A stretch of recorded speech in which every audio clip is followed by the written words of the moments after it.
2 நாளும் நல்லா மைண்டே நல்லா இருந்தது. வீட்டு ஞாபகமெல்லாம் மறந்து போயி, ஃப்ரெண்ட்ஸு எல்லாம் நியூ ஃப்ரெண்ட்ஸு அவங்களோட பழகறக்கும் நாங்க எல்லாரும் கொஞ்சம் ஓரளவுக்கு மெச்சூர்ட் லெவல் வந்ததுனால, ரொம்ப இணக்கமா பழக முடிஞ்சது. எல்லாரோடையுமே ரொம்ப எல்லாருமே ரொம்ப அட்ஜஸ்ட் பண்ணிட்டு, கேம்ஸ் எல்லாம் முதல்ல ரொம்ப கூச்சமா இருந்தது.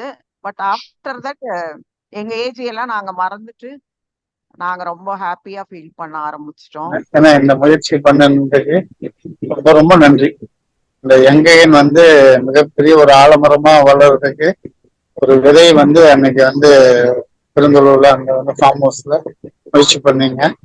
பரவாயில்ல, முதல் இதே வந்து அவங்க சொன்ன மாதிரி நாங்க வந்து எங்களுடைய வயதை எல்லாம் மறந்துட்டு ஒரு கேம்ஸ் விளையாடுறதுல இருந்து ஒரு நாள் வந்து செல்போன் எல்லாம் ஆஃப் பண்ணிட்டு எந்த பிசினஸ் எந்த டார்ச்சர் எந்த கவலையும் இல்லாம மைண்ட் ஃபுல்லாவே அங்கேயே கான்சன்ட்ரேட் பண்ணிட்டு அடுத்தது நீங்க என்ன செய்ய போறீங்க என்ன சொல்ல போறீங்க அப்படிங்கிற ஆர்வத்திலேயே all the arrangements were really fantastic and it was so nice.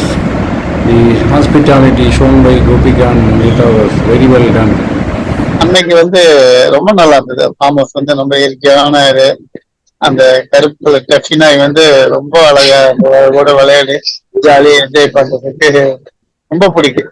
ஏன்னா இந்த மாதிரியான ஒரு நிகழ்ச்சி அரேஞ்ச் பண்ணலாம்னு நினைச்ச Gopika thinking is very very enlightening to elderly people like us.